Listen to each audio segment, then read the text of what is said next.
Hello friends, मैं हूं स्वाति पांडे और आज हम लोग देखने वाले हैं दिसंबर 2021 में पूछे गए मैथ्स पेडागोजी के क्वेश्चन को। तो चलिए शुरू करते हैं आज की क्लास को। देखिए, पहला प्रश्न है हमारा, एक बच्चा आयत और वर्ग में अंतर नहीं कर पा रहा है, वह दोनों को एक ही श्रेणी में निर्धारित करता है। वैन हीले के ज्यामितीय तर्क के सिद्धांत के अनुसार छात्र किस चरण में है? ऑप्शन ए है अभिगृहित स्तर, बी है विश्लेषण स्तर, सी है निगमन स्तर और डी है दृश्यीकरण स्तर। देखिए, इसका जो सही आंसर हो जाएगा वो है ऑप्शन डी, दृश्यीकरण स्तर। आगे देखेंगे, अगला प्रश्न है, निम्नलिखित में से कौन सा क्रम प्राकृत संख्याओं की योग को सिखाने की शुरुआत के लिए उपयुक्त होगा? ऑप्शन ए है प्रासंगिक स्थिति के द्वारा एक अनुभव प्रदान करना, बी है स्थितियों को चिन्हों से चित्रित करना, सी है स्थिति को मौखिक रूप से समझाना और डी है चित्रों के माध्यम से स्थितियों को निरूपित करना। इसका जो सही आंसर हो जाएगा वो है ऑप्शन दो, हमारा ए, सी, डी और बी, ये सही क्रम है। पहले हम प्रासंगिक स्थिति के द्वारा बच्चे को एक अनुभव प्रदान करेंगे, उसके बाद हम स्थिति को मौखिक रूप से समझाएंगे और उसके बाद उसे चित्रों के माध्यम से बताएंगे और आगे चित्रों स्थिति जो भी स्थिति है उसको हम लोग चित्रों के माध्यम से चिन्हित करेंगे। आगे देखेंगे, अगला प्रश्न है, राष्ट्रीय पाठ्यचर्या की रूपरेखा 2005 के अनुसार कौन सा आधार उत्कृष्ट शिक्षा के दृष्टिकोण को प्रदर्शित करता है? ऑप्शन ए है उच्च गुणवत्तापूर्ण गणितीय शिक्षा वह है जिसमें कोई विद्यार्थी अनुत्तीर्ण न हो, मतलब फेल न हो। बी है गणित की शिक्षा विद्यार्थियों को विभिन्न कैरियर के विकल्प मुहैया करवाए। सी है सभी विद्यार्थी गणित सीख सकें और सभी विद्यार्थियों को गणित सीखने की जरूरत है। डी है ओलंपियाड और प्रतियोगी परीक्षा में सफलता उत्कृष्ट गणितीय शिक्षा का सूचक है। तो देखिए, एनसीएफ 2005 के अनुसार अब किसी भी विषय को पढ़ाने का हमारा उद्देश्य यह नहीं हो सकता है कि बच्चा जो है वो प्रतियोगी परीक्षा में सफलता प्राप्त करे। तो इस तरीके से यह ऑप्शन हमारा गलत हो गया। विभिन्न कैरियर के विकल्प के लिए भी हमें गणित नहीं पढ़ना है और यह भी नहीं करना है कि ऐसे मतलब गणितीय शिक्षा उच्च गुणवत्तापूर्ण वही हो सकता है जिसमें कि कोई बालक फेल ही ना हो। तो इसका जो सही आंसर हो जाएगा वो है हमारा ऑप्शन सी, सभी विद्यार्थी गणित सीख सकें और सभी विद्यार्थियों को गणित सीखने की जरूरत है। आगे देखेंगे, अगला प्रश्न है, एक शिक्षिका ने अपने छात्रों को गणित की पत्रिका बनाने के लिए कहा और उसमें उन्हें उनके द्वारा दैनिक जीवन में प्रयुक्त की गई गणित की स्थितियों को लिखने के लिए कहा। इसका उद्देश्य क्या है? ऑप्शन ए है आने वाले निरीक्षण के लिए कक्षा को तैयार करना, बी है परिकलनीय कौशल को बेहतर बनाने में छात्रों की सहायता करना, सी है छात्रों की सहायता करना कि वे कक्षा के गणित का बाहरी दुनिया में प्रयुक्त होने वाले गणित से संबंध स्थापित कर सकें और डी है छात्रों की अपनी दैनिक जीवन की समझ को जांचना। तो इसका जो सही आंसर हो जाएगा वो है हमारा ऑप्शन सी, छात्रों की सहायता करना ताकि वे जो भी गणित को कक्षा में सीख रहे हैं उसको बाहरी दुनिया में प्रयोग करना सीख जाएं। आगे देखेंगे, अगला प्रश्न है, गणित केवल अंक गणित नहीं है, निम्नलिखित में से कौन सा कथन दिए गए संदर्भ में सबसे उपयुक्त है? ऑप्शन ए है प्राथमिक स्तर पर केवल ज्यामितीय आकृतियों के पैटर्न को पढ़ाया जाना चाहिए, बी है बीजगणित में अंक गणित अंतर्निहित नहीं है, सी है गणित की पाठ्यपुस्तक में ज्यामिति को एक अलग खंड के रूप में प्रस्तावित किया जाना चाहिए, डी है गणितीय पाठ्यचर्या में गणित के क्षेत्र जैसे आकार, दिक् स्थान यानी दिशा और स्थान संबंधी समझ, मापन, आंकड़ों का प्रबंधन को आवश्यक रूप से स्थान दिया जाए। तो इसका जो सही आंसर हो जाएगा वो है हमारा ऑप्शन डी। आगे देखेंगे, अगला प्रश्न है, निम्नलिखित में से डिन्स ब्लॉक का प्रयोग करके किन अवधारणाओं को नहीं पढ़ाया जा सकता है? ऑप्शन ए है संख्याएं और स्थानीय मान, बी है प्रायिकता, सी है योग और डी है घटाव। देखिए, इसको डिन्स या डायंस ब्लॉक कहते हैं। ये कुछ इस तरीके का होता है और इसकी मदद से हम बच्चे को संख्या, स्थानीय मान, योग और घटाव ये सब सिखाते हैं, लेकिन इसकी मदद से हम लोग प्रायिकता को बच्चों को नहीं पढ़ाते हैं। तो ऑप्शन बी हमारा सही हो जाएगा। आगे देखेंगे, अगला प्रश्न है, एक छात्र को जब 6065 को संख्या के रूप में लिखने के लिए कहा गया तो उसने इसको 665 लिखा। इस प्रकार की त्रुटि हुई क्योंकि ऐसी गलती क्यों हुई? ऑप्शन देखिएगा, छात्र को संख्याओं की समझ नहीं है, बी है छात्र को गणन सूचक और क्रम सूचक संख्याओं का बोध नहीं है, सी है यह एक संक्रियात्मक त्रुटि है, और डी है छात्र ने स्थानीय मान की अवधारणा को नहीं समझा है। देखिए, ये हम नहीं कह सकते कि छात्र को संख्याओं की समझ नहीं है। अगर नहीं होता तो वो 665 अंकों में ऐसे नहीं लिख पाता। यह भी नहीं बोल सकते कि उसको गणन सूचक और क्रम सूचक संख्याओं का बोध नहीं है। इसका जो सही आंसर हो जाएगा वो है हमारा ऑप्शन डी, छात्र ने स्थानीय मान की अवधारणा को अभी नहीं समझा है। आगे देखेंगे। अगला प्रश्न है, निम्न में से क्या योगात्मक मूल्यांकन की विशेषता नहीं है? ऑप्शन ए है यह सत्र के अंत में होने वाली परीक्षा है। ऑप्शन बी है इसका उपयोग श्रेणीकरण, कक्षा उन्नति और स्थापन में होता है। सी है यह छात्रों के सामर्थ्य और कमजोरियों का निदान करने पर केंद्रित है। डी है यह उत्पादन अनुकूलन है, ना कि प्रक्रिया अनुकूलन। तो इसमें हमसे पूछा जा रहा है योगात्मक मूल्यांकन की विशेषता नहीं है, तो ये है हमारा ऑप्शन सी, क्योंकि योगात्मक मूल्यांकन के अंदर हम लोग बच्चों के सामर्थ्य का या फिर कमजोरियों पर का निदान करने पर केंद्रित ये नहीं होता है। यह मुख्यतः किसी भी पाठ के अंत में या फिर वर्ष के अंत में विद्यार्थियों का मूल्यांकन करते हैं और इसी के द्वारा वो एक कक्षा से दूसरी कक्षा में उसको भेजा जाता है, और इसमें इसका उपयोग श्रेणीकरण करने के लिए भी किया जाता है। तो इसका सीधा सा आंसर हो गया हमारा ऑप्शन सी। आगे देखेंगे। अगला प्रश्न है, कुछ छात्रों में भागफल और शेषफल शब्दों के साथ उलझन है। छात्रों में इस प्रकार की उलझन को दूर करने के लिए निम्न में से कौन सी नीति उपयुक्त है? ऑप्शन ए है श्यामपट्ट पर शिक्षक द्वारा अनेक विभाजन समस्याओं को निरूपित करना। बी है छात्रों को कार्यशीट या कार्य पत्रिका दी जाए और उन्हें उसका अभ्यास करने के लिए कहा जाए।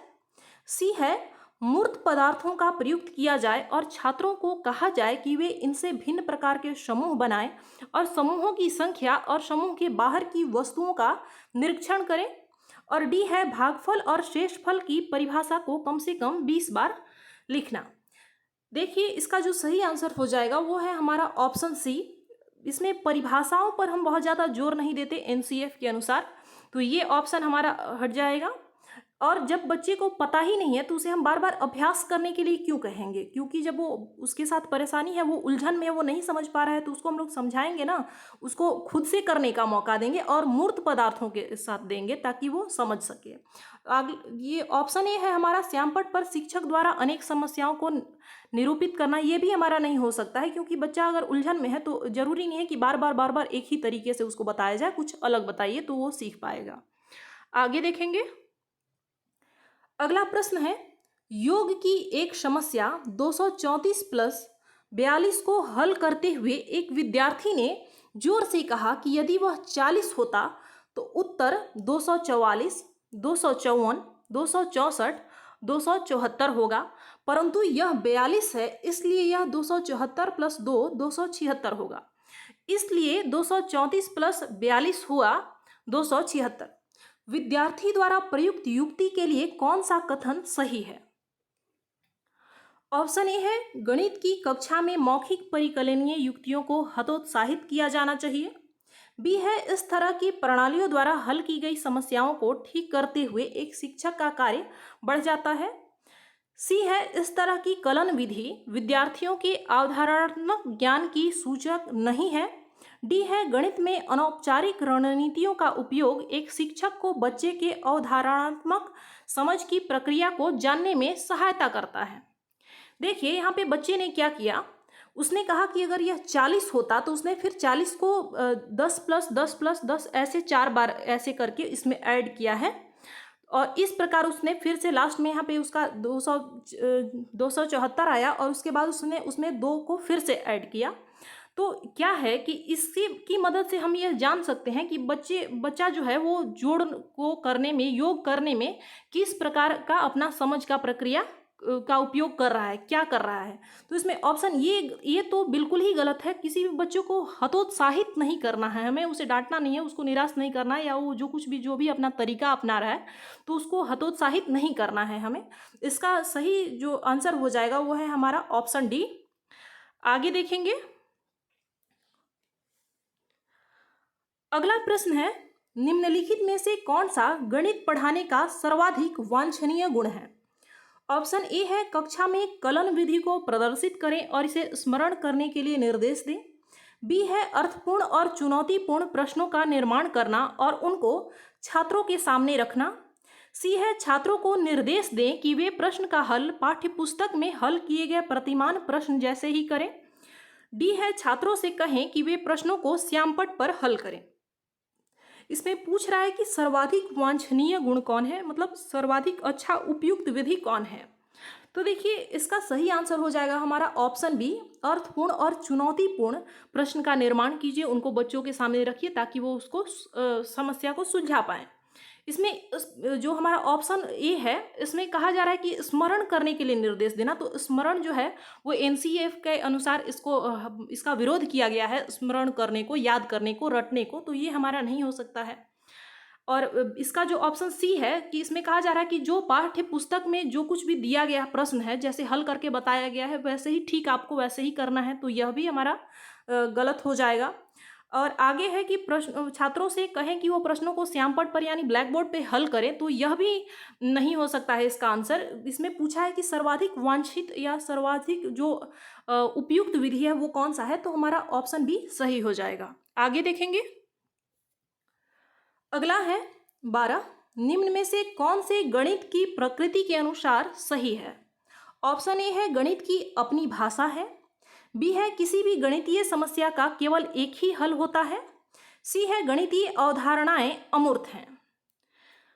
तो देखिए इसका जो सही आंसर हो जाएगा वो है ऑप्शन नंबर 2, ए और सी। गणित की जो ज़्यादातर धारणाएं होती हैं वो अमूर्त होती हैं, मूर्त नहीं होती हैं। और ए है गणित की अपनी भाषा है।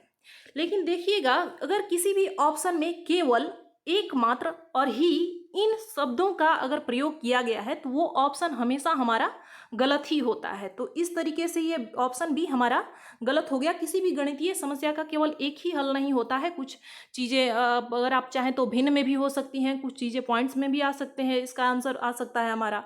तो इसलिए ये ऑप्शन हमारा गलत हो गया। आगे देखेंगे, अगला है दृश्यीकरण और प्रदर्शन प्राथमिक स्तर पर शिक्षण में सुनिश्चित की जाने वाली महत्वपूर्ण प्रक्रियाएं होती हैं, क्योंकि ऑप्शन ए है उच्च गणित में बीजगणित और ज्यामिति को पढ़ाने के लिए ये निहितार्थ हैं। बी है प्राथमिक स्तर पर केवल यही कौशल सिखाए जाने चाहिए। सी है गणित में अधिगम के मूल्यांकन का यही एकमात्र तरीका है। तो देखिए अगर आपको क्वेश्चन समझ में नहीं आ रहा हो, आंसर उसका ऑप्शन जो है वो सभी एक ही तरह के लग रहे हो, तो उसमें से या तो आपको पता होना चाहिए कि सही आंसर क्या होगा। अगर ये नहीं पता है तो आपको इतना पता होना चाहिए कि इसमें क्या नहीं होगा। तो इस तरीके से भी आप सही आंसर तक पहुंच सकते हैं। इसमें कहा गया है कि प्राथमिक स्तर पर केवल, ये जो केवल शब्द है ये हमारा नेगेटिव है। इसको हम लोग ऑप्शन में इसको एनसीईएफ इसे इसका प्रयोग नहीं करता कि केवल एकमात्र, मतलब यही एक तरीका है, ये नहीं कहा जा सकता। केवल हमारा गलत हो जाएगा। अगला जो ऑप्शन सी है इसमें भी एकमात्र तरीका बोला जा रहा है। तो ऐसा कुछ भी नहीं है कि किसी भी चीज़ का एकमात्र तरीका वही हो। तो यह भी हमारा नेगेटिव वर्ड है, तो यह भी नहीं हो सकता है। तो बच गया हमारे पास ऑप्शन ए। इसमें कहा जा रहा है कि उच्च गणित में बीजगणित और ज्यामिति को पढ़ाने के लिए ये निहितार्थ है। जब हम उच्च कक्षा में उच्च गणित को पढ़ते हैं तो उसमें यह निहितार्थ है और हमें पता है कि हमारे जो भी हम शिक्षा बच्चों को देते हैं वो पूर्व ज्ञान से संबंधित होता है। तो इसलिए हमारा ऑप्शन ए जो है वो सही हो गया। आगे देखेंगे, अगला है गुणन की अवधारणा का परिचय देते हुए सुश्री नीतू कक्षा 2 की अध्यापिका ने शाब्दिक समस्या से प्रारंभ किया कि जैसे कि एक परिवार के 4 सदस्य हैं और यदि प्रत्येक को दोपहर के खाने में 3 रोटी की आवश्यकता है तो कुल कितनी रोटियों की आवश्यकता होगी। अवधारणा के परिचय के लिए इस प्रकार की शाब्दिक समस्याओं का क्या उद्देश्य है। ऑप्शन ए है बच्चों के संचारण कौशल में वृद्धि करना।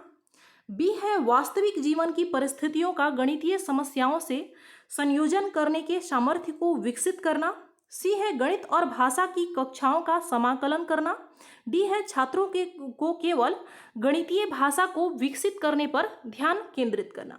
देखिए इसमें भी केवल का प्रयोग हुआ है, यह भी हमारा नहीं होगा।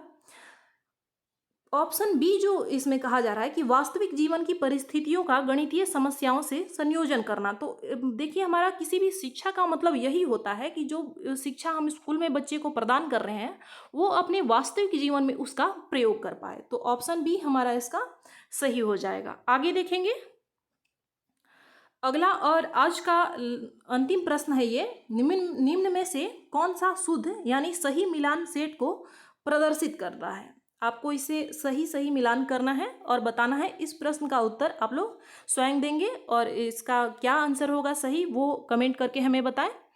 आज के लिए इतना ही, मिलते हैं हम लोग अगली क्लास में। धन्यवाद।